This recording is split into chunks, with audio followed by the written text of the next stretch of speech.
আপনি কার জন্য অপেক্ষা করছেন? আমার হাজবেন্ডের জন্য। আপনার হাজবেন্ড একটা স্টুপিড। এক্সকিউজ মি, আমি আপনাকে ক্ষমা করতে পারি, কিন্তু আপনার হাজবেন্ডকে ক্ষমা করতে পারছি না।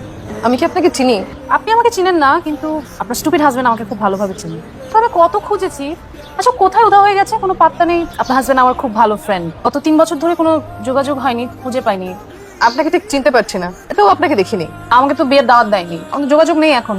আপনাকে আমি কিভাবে চিনি সেটা এখন বলবো না, আপনার স্বামী আসুক তারপর বলবো। আপনার নাম কি?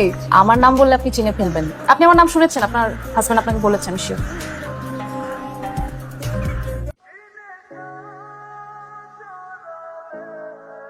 সারা রাত ওরা এক হলো না। ওরা কারা? চোখের পাতা দুটো একবারের জন্য বন্ধ হলো না। চিন্তা করো না, আমায় দেখার পর বন্ধ হয়ে যাবে। রওনা হয়েছ? তুমি? সাচ্ছি। মামা জলদি যান, ট্রেন ছেড়ে দিবে তো। মামা আপনি তো যাবেন লেগের পারে, ওখানে তো কোনো স্টেশন নাই। আছে রে মামা, আছে। ওখান থেকে একটা ট্রেনে উঠবো, সারা জীবনের জার্নি মিস করা যাবে না, তাড়াতাড়ি যান। তোমাকে নার্ভাস হলেও পাফ নেওয়া লাগে নাকি? অনলাইনে চ্যাটিং করে মনে হয় নাই তো এত নার্ভাস ছিলে তুমি। ও আই এম সরি। সরি কেন? ফুল কিনে আনতে ভুলে গেছি। অনেক প্রথম দেখাতে তুমি 19 মিনিট লেট। সরি। ওকে, আমিও চাইলে ফুল আনতে পারতাম, তোমার তাড়াহুড়ো দেখে আমিও আনতে ভুলে গেছি। দুই দশকের প্রেমিক প্রেমিকারা প্রথম দেখার দিন কি করতো জানো? গাছতলায় দেখা করতো। সে গাছের উপরে নিজেদের নামে প্রথম অক্ষর লিখত, পাশে দুটো অক্ষর, মাঝখানে একটা প্লাস। তারপর কাঠুরে এসে যে গাছ কেটে নিয়ে যেত, তাদের ভালোবাসা হয়ে যেত ফার্নিচার। তুমি একটা খুঁতির মোনালিসা রিমি। ইরশাদ, ইরশাদ। খাব্য করছি না, সত্যি বললাম। সে ব্রুনি তোমার হচ্ছে। এই জন্যই না তোমার কখনো প্রেম হয় নাই। প্রেমিকারে কি কথা শুনতে ভালোবাসে? কখনো কখনো। তাহলে তোমার কপালে দুঃখ আছে রিমি। কেন? কারণ আমি তোমাকে কখনোই মিথ্যা বলবো না। চলো। সবসময় তো তুমি আমাকে বাসায় পৌঁছে দাও, আজকে আমি তোমাকে বাসায় পৌঁছে দিই। পাগল হইছো? তোমার বাসায় পরে তোমাকে বকাঝকা করবে। সমস্যা নেই, বাবাকে বাসায় বলেছি আজকে ফিরতে আমার কুইক।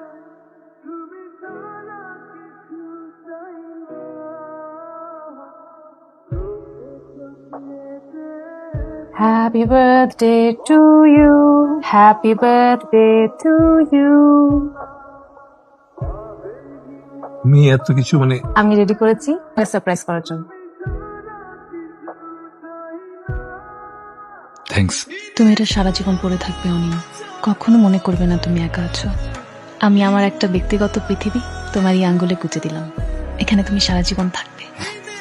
যদিও লজ্জা লাগছে, কিন্তু বলা উচিত। আমি তোমায় ভালোবাসি। আমিও তো বাসি। একটু বাঁ দিকে সরে গেছে। থাকো, সবসময় সবকিছু পারফেক্ট হতে নাই। আগে তো কখনো এমন হয়নি। আগে তো কখনো তুমি আমার আগে আসোনি, আজকে এসছো না। আজকে সবকিছু যখন ব্যতিক্রম হচ্ছে, একটু ব্যতিক্রম হোক। রিমি, তোমার যা বলার আমাকে বলো। তুমি ভেবো না আমি কষ্ট পাবো, কিংবা আমি মনে অনেক আঘাত পাবো। আমাদের প্রথম দেখার দিন হাইফেন দূরত্ব নিয়ে তুমি বলেছিলে মনে হয় রিলেশনশিপে স্পেস থাকাটা জরুরি। তো এতটাও স্পেস থাকা জরুরি না অনেক, যে স্পেসে একজন আরেকজনকে হাত বাড়িয়ে খুঁজেই পাওয়া যায় না। আমি তো সবসময় তোমাকে খুঁজে পেয়েছি। আমি পাইনি। গত 3 বছরে তুমি আমার থেকে কতবার দূরত্ব নিয়েছো জানো? 6 বার। তোমার যখন প্রয়োজন হয়েছে তুমি সবসময় আমাকে পাশে পেয়েছো, আমার যখন প্রয়োজন হয়েছে ভেবে দেখেছো তুমি আমার পাশে ছিলে কিনা? কাছে থাকার জন্য সবসময় যে সশরীরে পাশে থাকতে হবে তা তো না। মানুষ তো হাতের আঙ্গুলও থেকে যায়, এমন তুমি আছো আমার আঙ্গুলে লেগে। গত 3 বছরের সম্পর্কে আমি কি তোমার বিরুদ্ধে কখনো কোনো অভিযোগ করেছি? না। মধ্যে আমার একবার প্রচন্ড জ্বর হলো, 103 ডিগ্রি। আমি হুঁশ হারিয়ে সারা রাত শুধু তোমার নাম বলতে থাকলাম। আমার শুধু মনে হচ্ছিল যদি তোমাকে একটু দেখতে পারতাম, পাশে এসে বসতে, ঠিক হয়ে যেতাম। সেটা তো সম্ভব হয়নি, তুমি তো যোগাযোগ বন্ধ করে বসেছিলে। আমার যে কি হয় আমি জানি না রিমি। মাঝে মাঝে আমার দূরে সরে যেতে ইচ্ছা হয় সবকিছু থেকে, এখানে কোথাও কেউ থাকবে না, এমনকি তুমিও না। অথচ আমি তোমাকে প্রচন্ড ভালোবাসি। আমি জানি, এই জন্য তো তোমার বিরুদ্ধে আমার কোনো অভিযোগ নেই। তুমি তোমার দেওয়ার সব কথা সবসময় রেখেছো। গত 1 বছরে তুমি আমার মধ্যে কোনো পরিবর্তন লক্ষ্য করেছো? করেছি। কেমন? তুমি সবসময় আগে নিজ থেকে আমাকে ফোন দিতে, গত 1 বছর খুব কম নিজ থেকে ফোন দিয়েছো। কথা বলার পরিমাণ কমেছে, আগের মতো করে হাসো না এখন, আর চোখে নিচে দাগছে। ডার্ক সার্কেলটা গত কয়েক মাসে। আমি ঘুমাতে পারছি না অনিম, আমার একটা সিদ্ধান্ত নিতে হয়েছে। ছেলেটাকে রিমি তুই স্কুলে আছিস কতদিন? এই তো 6 মাস হবে। ভালোই হলো বাচ্চাকে স্কুলে ভর্তি করে। বাই দ্য ওয়ে পরিচয় করে দিচ্ছে, এটা আমার ভাই অভি। হ্যালো। হ্যালো হ্যালো, আসসালামু আলাইকুম। আমি অভি, চিনতে পেরেছেন? পেরেছি। আমার বোনকে আপনার নাম্বারটা আমাকে দেওয়ার পারমিশন দিয়েছেন। পারমিশন দিয়েছি ঠিক আছে, কিন্তু তখন ফোন করার পারমিশন তো দেইনি।